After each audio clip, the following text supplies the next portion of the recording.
Waktu itu saya berangkat, saya cuma mempunyai pakaian itu dibawa dari rumah itu satu tas kecil gitu aja. Jadi karena papa dengan mama tidak punya uang, jadi waktu kita tes itu kan butuh biaya untuk makan, minum dan sebagainya. Nah teman-teman lain kan orang kaya, jadi mereka bisa gampanglah mencari biaya-biaya itu. Saya sendiri harus menunggu atau menjual baju untuk bisa dapat dana untuk beli makanan gitu. Itu kira-kira 3 bulan atau 2 bulan lah kita di Bandung. Tinggalnya di Lembang lagi, di tempat dingin. Disitulah mulai habis-habisan semua. Saya mulai habis, teman-teman juga pada mulai habis, dan teman-teman ada yang dipulangkan. Kenapa? Karena kita tes dari Ambon itu berangkatnya, lulusnya itu adalah 49 orang.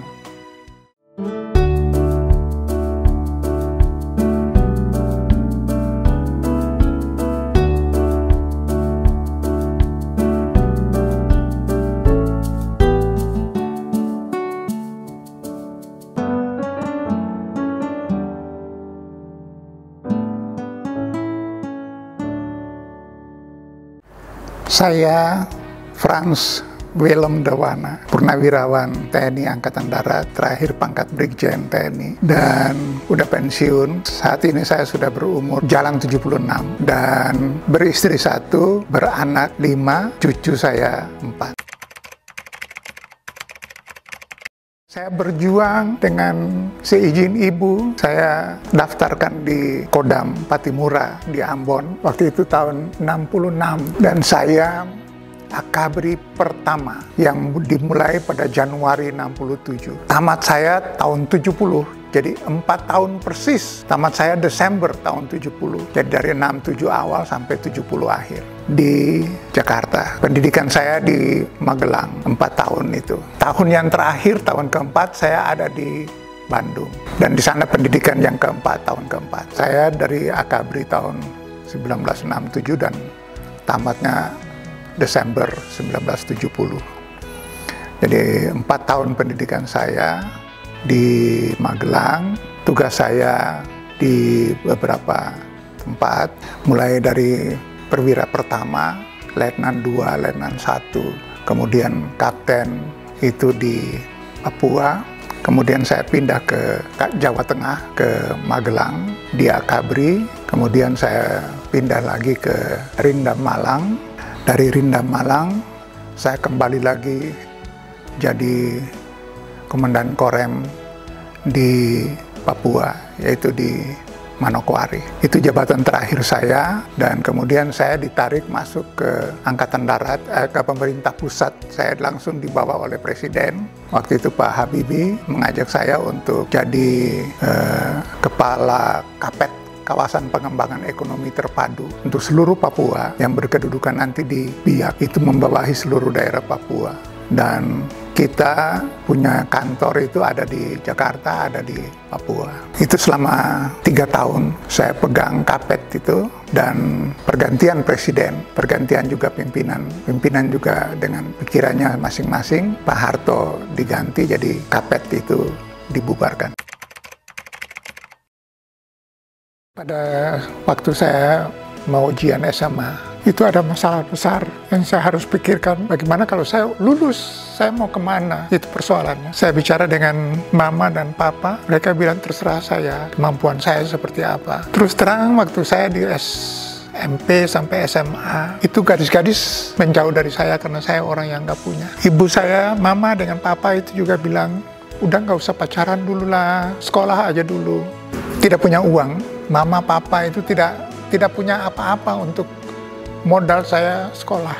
Jadi saya pingin untuk sekolah yang bebas biaya, yaitu Akademi Militer, Angkatan Darat, yaitu Akademi Militer Akmil, atau AAL, Angkatan Laut, Akademi Angkatan Laut. Ternyata Akademi Angkatan Laut terima mendahului. Saya tunggu, ternyata dibalik justru AMN yang masuk nomor 1 untuk memilih, mencari kita anak-anak lulusan SMA. Karena itu tahun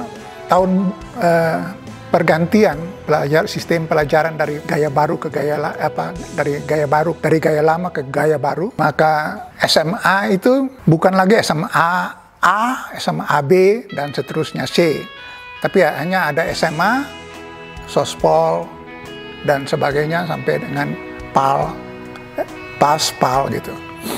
Nah, saya pingin untuk masuk PAS atau PAL karena akademi militer itu bisanya terima dari PAS-PAL. Ternyata nilai saya kurang untuk bisa lulus. Jadi saya harus bertahan untuk bukan lulus SMA, tapi untuk naik kelas ke kelas 3. Saya turun lagi ke kelas 2 lagi untuk mencari 1 tahun lagi untuk bisa ke SMA PAS. Maka saya berangkat ke Bandung untuk pendaftaran, dan dari Bandung lah setelah pendaftaran dites, saya berhasil lolos terus, lalu saya harus berangkat ke Magelang. Waktu itu saya berangkat, saya cuma mempunyai pakaian itu dibawa dari rumah itu 1 tas kecil gitu aja. Jadi karena papa dengan mama tidak punya uang, jadi waktu kita tes itu kan butuh biaya untuk makan, minum dan sebagainya.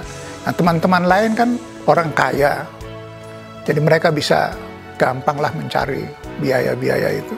Saya sendiri harus menunggu atau menjual baju untuk bisa dapat dana untuk beli makanan gitu. Itu kira-kira 3 bulan atau 2 bulan lah kita di Bandung. Tinggalnya di Lembang lagi, di tempat dingin. Disitulah mulai habis-habisan semua. Saya mulai habis, teman-teman juga pada mulai habis, dan teman-teman ada yang dipulangkan. Kenapa? Karena kita tes dari Ambon itu berangkatnya, lulusnya itu adalah 49 orang. Berangkat dari Ambon untuk tes. Mulai gugur terus. Jadi gugur pertama kali 9 orang, kemudian 10 orang. Yang terakhir itu tinggal hanya 5 orang. Dari 49 orang itu, 5 orang saja dari Maluku yang diterima untuk jadi akademi militer, untuk masuk akademi militer. Jadi saya masuk akademi militer itu dengan penuh pengorbanan. Tidak ada apa-apa di dalam pendidikan juga. Ya, saya juga kaget juga bahwa pendidikan seperti begitu. Keras sekali pendidikannya itu. Kita ada yang meninggal, ada yang meninggal kira-kira 2-3 orang gitu yang meninggal. Tapi kita udah nggak sempat berpikir untuk bagaimana kita melewati semua itu. Akhirnya bisa naik, bisa selesai. Jadi 1 tahun kuliah di akademi militer, 1 tahun itu penuh dengan tekanan. Basis itu 3 bulan. Dan 3 bulan itu kita, ya selama tingkat 1 kita kemanapun kita harus lari. Lari, pergi makan lari, pulang makan lari semua. Mau mandi lari, semua kegiatan itu lari. Olahraga apalagi. Nah, naik tingkat 2, masuk ke infanteri atau ke kesenjataan itu, saya pilih saya pilih seni. Kedua kavaleri, baru ketiga infanteri. Ternyata saya diputuskan untuk dapat infanteri. Itu dilihat dari akademi dari psikotes untuk pilih ke kesenjataan itu. Nah, saya masuk di infanteri sampai selesai. Di Bandung juga saya bisa lulus dengan bagus. Di Bandung itu tingkat terakhir, itu kita pendidikan kecabangan infanteri. Nah, tingkat kecabangan infanteri saya berhasil juga lulus, kemudian masuk ke tingkat 4. Waktu masuk ke tingkat 4 kita masih pakai pakaian taruna, itu pendidikan di Bandung juga. Kalau sekarang ini sudah tidak ada pendidikan di Bandung. Jadi 4 tahun itu di Magelang sekarang. Kalau dulu tingkat 4 itu di Bandung. Sampai selesai, masuk ke mau masuk ke tingkat 4 juga, saya tuh 3 tahun nggak pernah pulang ke Ambon, karena masuknya saya dari Ambon. Jadi papa dengan mama tuh jauh sekali rasanya untuk bisa ketemu. Saya kirim surat ke papa, minta papa kirim berita bahwa papa ada sakit begitu. Jadi dikirim berita ada sakit, saya masukkan izin, saya mau pulang lihat nengok papa sakit. Saya dikasih waktu 1 minggu aja. Kalau ada duit naik pesawat nggak ada masalah. Nggak ada duit lagi, jadi saya naik kapal, sempat ketemu papa dengan mama. Ya dari Bandung Ambon itu kan jauh ya, harus ke Jakarta dulu baru naik pesawat atau naik kapal. Kembali lagi ke Magelang lagi, itu makan waktu sekali. Itu sampai selesai, saya bisa selesaikan. Dan sampai Akabri selesai juga saya bisa selesaikan. Masuk ke kesenjataan infanteri. Saya pilih infanteri karena memang infanteri itu di semua tempat ada dia. Jadi di Ambon pun ada, di manapun ada.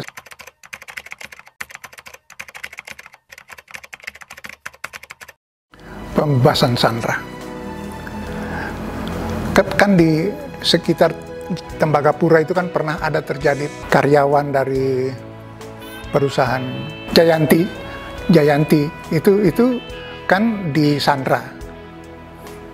Nah itu saya yang jadi komandan Korem di situ. Kebetulan Pak Kres ini, menantu saya ini, dia juga bertugas di Tembagapura juga.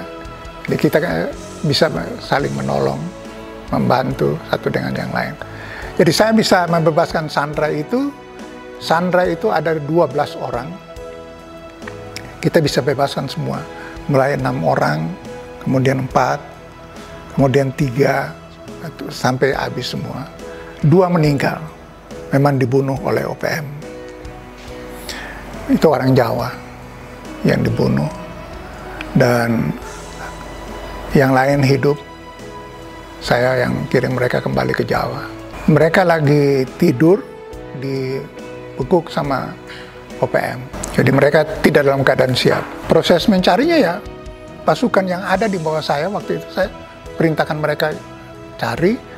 Ada pasukan yang kurang menguasai medan di sekitar Tembagapura itu, tapi yang lebih menguasai itu pasukan saya sendiri, yaitu batalion, pokoknya pasukan yang ada di Jawa Tengah itu. Itu saya undang mereka untuk ke ini, dan mereka ada 10 orang yang bisa bantu saya. Mereka membantu untuk membebaskan sandera itu. Saya pikir kalau cerita sandera tanpa penyertaan Tuhan semua nggak ada. Semua nggak bisa lakukan apapun. Di dalam semua kegiatan itu pasti ada penyertaan Tuhan. Kita nggak bisa andalkan diri sendiri. Setiap hari itu Tuhan, mau bangun pagi itu saya juga berdoa, panggil Tuhan. Minta Tuhan untuk jaga saya dalam semua kegiatan saya. Sampai dengan tidur saya pun juga saya minta Tuhan pimpin saya gitu. Tidak ada masalah yang terlalu berat yang kami temukan. Yang ada hanya bagaimana kita bisa memimpin anggota kita untuk tetap mereka bergerak, mencari terus. Nah, saya kadang-kadang pakai heli, karena ada heli yang disiapkan untuk komandan operasi. Dan laporan saya langsung kepada Pangap. Waktu itu Pangap, Pak Panglima ABRI itu waktu itu Pangapnya Pak Faisal Tanjung. Pak Faisal Tanjung langsung telepon saya dan memerintahkan saya untuk semua laporan kamu harus kirim persis selesai hari itu juga harus sampai di meja saya. Jadi saya tiap hari, walaupun sudah sore, malam saya kirim. Besok pagi baru beliau cek saya lagi, apa yang kurang apa. Jadi saya dikirim terus sampai dengan anggota senjata mereka semua disiapkan untuk bisa mengawal saya dalam pelaksanaan tugas itu. Saya dikasih helikopter dari Angkatan Darat 2 helikopter, 1 heli yang biasa, 1 Puma, 1 heli komando itu.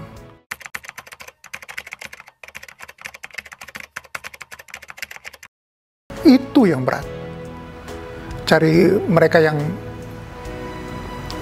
saya tadi bilang berapa, 11 orang atau 12 orang itu yang berat. Itu kita cari mereka tuh, aduh, cuaca gelap di Tembagapura itu kan gelap terus. Di atas itu awan tebal sekali. Nah, itu yang menghalangi saya untuk bisa jalan. Jadi ya kita berdoa sambil latihan di Tembagapuranya dengan naik turun untuk heli, turunkan orang, terus ambil orang lagi, naik ke atas lagi. Itu yang kita latihan terus. Yang saya rasakan juga ya, pada waktu Panglima Pak Faisal Tanjung itu berkunjung ke Tembagapura. Itu beliau dengan para asisten-asisten tuh berkunjung ke Tembagapura. Itulah waktu itu baru saya minta untuk ada Kodim Timika. Itu saya yang minta untuk ada Kodim Timika. Terus beliau, ya saya terus kirim putusan untuk dibentuk Kodim Timika itu. Itu permintaan saya. Kodim itu yang dia punya anggota kan di lapangan semua. Jadi semua informasi bisa mereka terima kan. Nah, sampai kepada kita. Kalau nggak ada, kita mau cari dengan siapa? Kita kan dengan orang sipil semua yang dekat kita semua itu. Dengan ada Kodim itu, anggota tentara yang bergerak.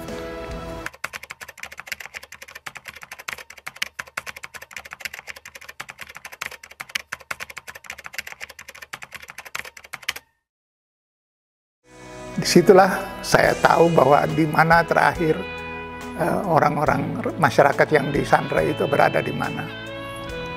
Saya datangi tempat itu, saya habiskan semua gerombolan yang ada di sana, dan saya membawa masyarakat yang disandra itu kembali pulang ke rumahnya mereka, ke kampungnya mereka di dekat dengan Kaimana itu, dekat dengan Freeport itu.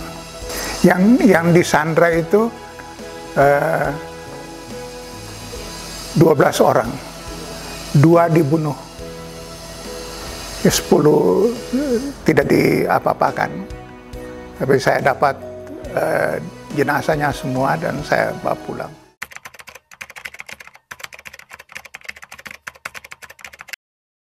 Sejak tingkat 1, sejak baru masuk itu, udah ada tantangan. Kita long march, gerak jalan jarak jauh itu. Waduh, itu puluhan kilo kita jalan. Nah, mendekati Venice itu, ditambah lagi 5 kilo lagi, 5 kilo lagi, 5 kilo terus. Dibilang 5 kilo, 5 kilo, 5 kilo, padahal sudah 20 kilo. Nah, itu saya nggak tahan.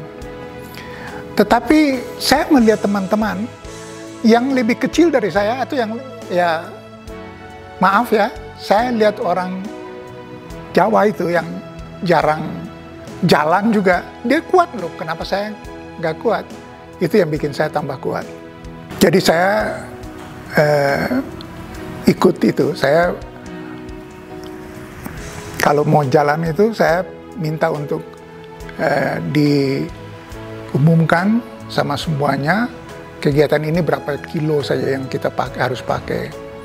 Kalau misalnya lebih jauh dari kekuatan kita, ya kita harus mulai awal tuh kita kan jangan keluarkan semua kekuatan atau jangan keluarkan semua daya yang ada di kita gitu. Nah, itu yang saran saya mereka kepada pelatih-pelatih seperti itu. Terus karena itu saya waktu lulus dari Akmil, saya pernah jadi pelatih Akademi Militer juga, jadi pelatih. Dan di situ saya terapkan apa yang saya bisa sampaikan.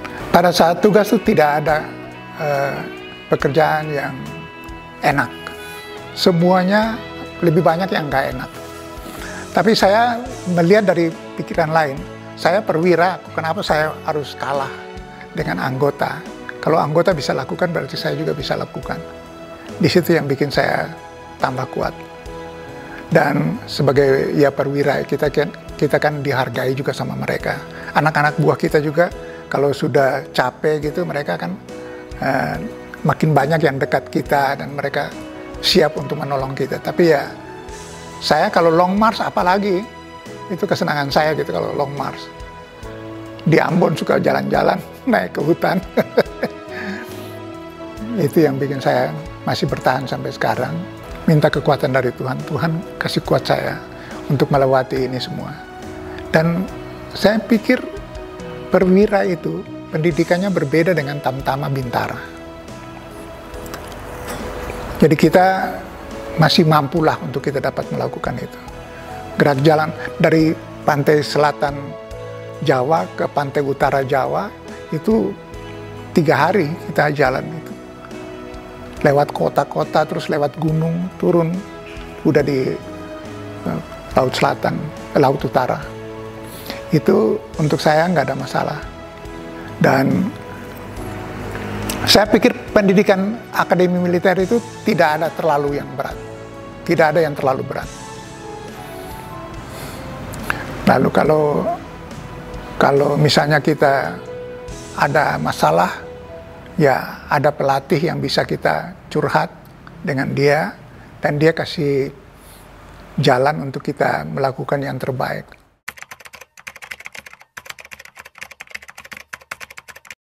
Perhatikan perintah dari atasan. Apapun perintah itu adalah perintah tugas yang harus kita lakukan. Kita bisa tidak melakukan tugas yang diperintahkan kepada kita, tapi harus dengan mempertanggungjawabkan semuanya itu.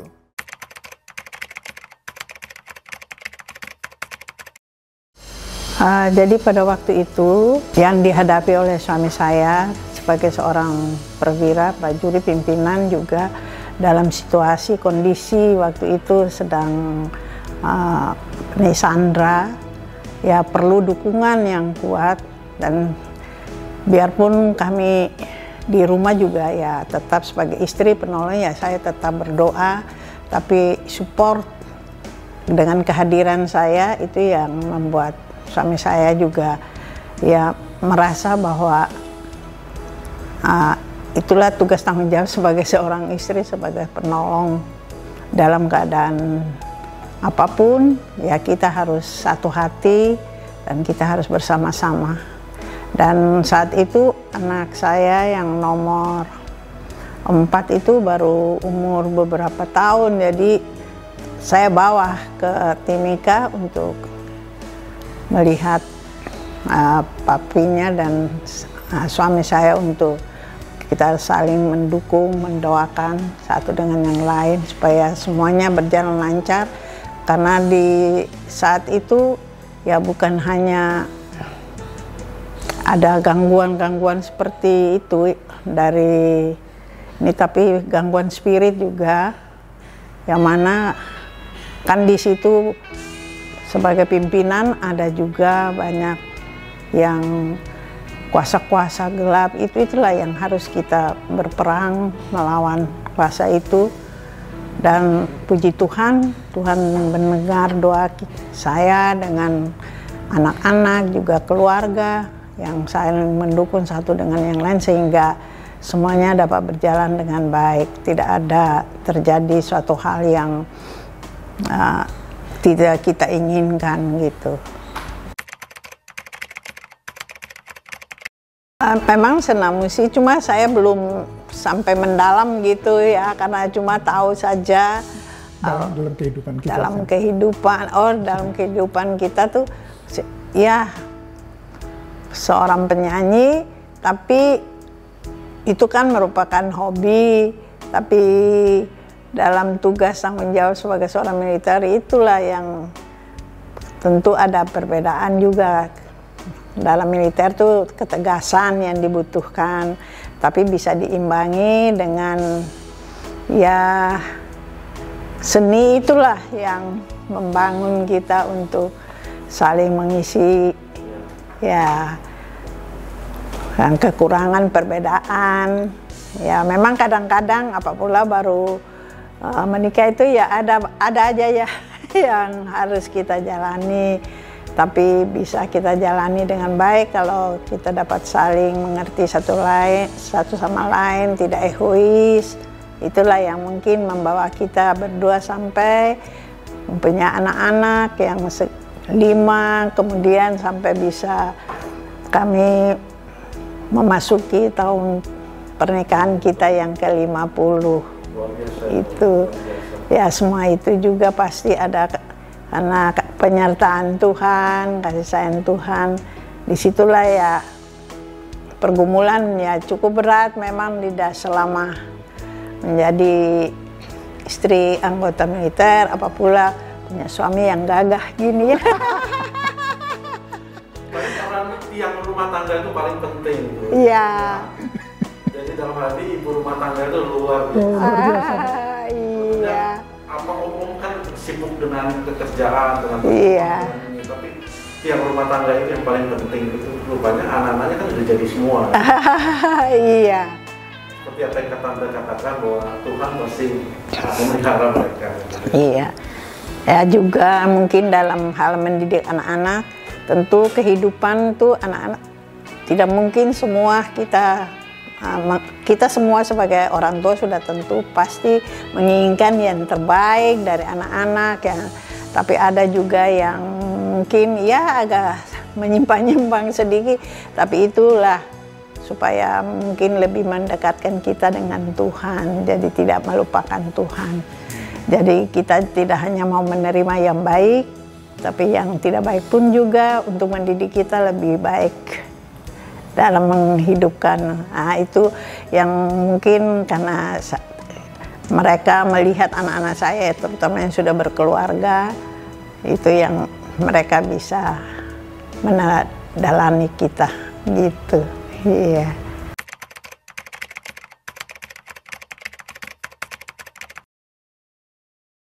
Papa saya itu seni ya, pimpin kor di gereja.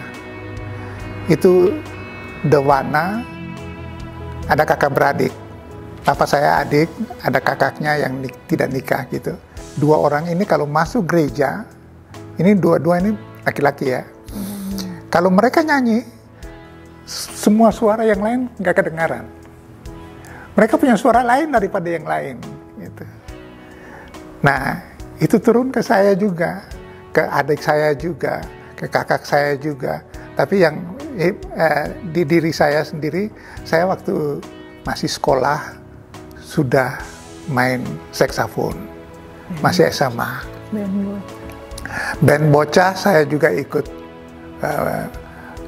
dalam pertandingan band bocah, saya juga ikut. Terus waktu saya di Akabri, saya juga pemain saksofon gitu.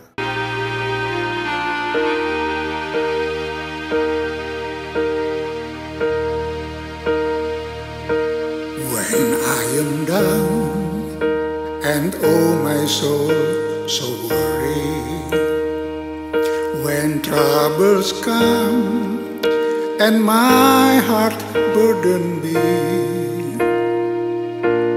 then I am still and wait here in the silence until you come and sit a while with me. You raise me up so I can stand on mountains. You raise me up to walk on stormy seas. I am strong when I am on your shoulders. You raise me up to more than I can be.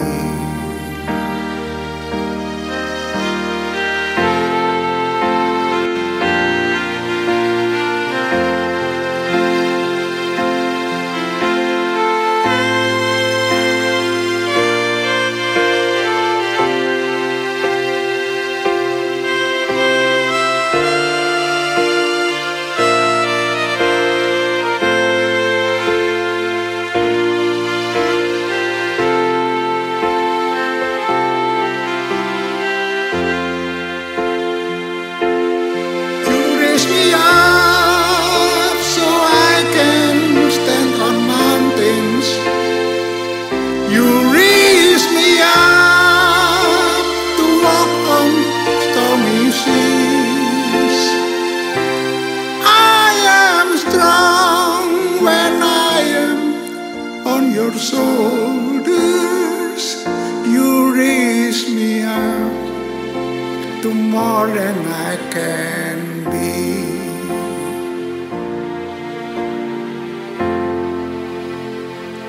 You raise me up so I can stand on mountains. You raise me up to walk on stormy seas. I am strong when I am on your shoulders. You raise me up to more than I can be. You raise me up so I can stand on mountains. You raise me up to walk on stormy seas. I am strong when I am on your shoulders. You raise me up to more than I can be.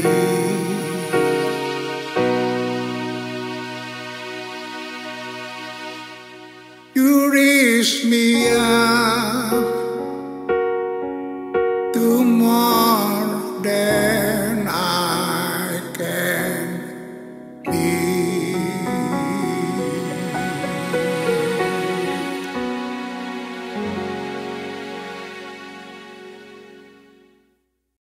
You raise me up so I can stand on mountains. You raise me up to walk on stormy seas. I am strong when I am on your shoulders.